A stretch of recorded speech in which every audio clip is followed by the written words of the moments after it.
একটা জায়গায় ছিল ঘন বন, আর একপাশে পাহাড়। বনের ধারে একটা গর্তে থাকতো একটা ছোট ছাগলছানা। তখনও এত ছোট ছিল যে গর্ত থেকে বেরোতে পারত না। বাইরে যেতে চাইলে মা বলতো, বাঘ ভালুক আছে, যাস না। ছাগলছানা ভয় পেয়ে গর্তেই থাকতো। কিছুদিন পর সে একটু বড় হলো, ভয় কিছুটা কমে এলো। একদিন সাহস করে গর্ত থেকে বেরিয়ে এলো, দেখে এক বিশাল ষাঁড় ঘাস খাচ্ছে। ছাগলছানা জিজ্ঞেস করলো, তুমি কি খাও? ষাঁড় বলল, ঘাস। শুনে ছাগলছানা অবাক, আমার মা তো ঘাস খায়, তুমি এত বড় কেন? ষাঁড় বলল, ভালো ঘাস খাই তাই এত বড় হয়েছি। ছাগলছানা বলল, আমাকেও নিয়ে চলো। ষাঁড় তাকে নিয়ে গেল বনের মধ্যে সবুজ ঘাসের মাঠে। ছাগলছানা এত ঘাস খেলো যে পেট ভারে চলতে পারল না। সন্ধ্যায় ষাঁড় বলল, চলো বাড়ি যাই। ছাগলছানা বলল, তুমি যাও, আমি পরে যাব।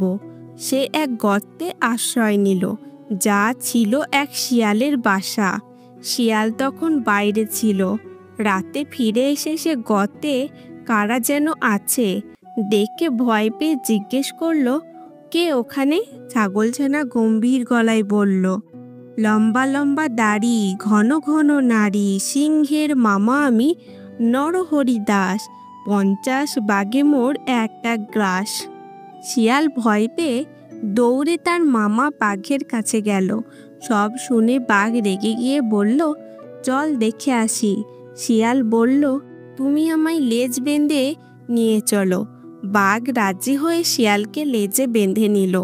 দুজন মিলে গর্তের কাছে পৌঁছতেই ছাগলছানা চিৎকার করে বলল, দূর হতভাগা, তোকে দিলাম 10 বাঘের কুড়ি, এক বাঘ নিয়ে এলি লেজে দিয়ে দড়ি। বাঘ ভয় পেয়ে ভাবল, এই বুঝি ভয়ঙ্কর নরহরি দাস।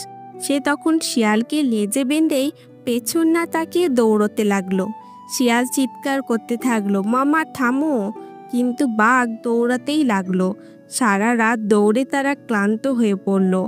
পরদিন সকালে ছাগলছানা নিশ্চিন্তে তার গর্তে ফিরে এলো, আর শিয়ালের মনে বাঘের ওপর রাগ থেকে গেল, যেটা আর কোনোদিনও মুছল না।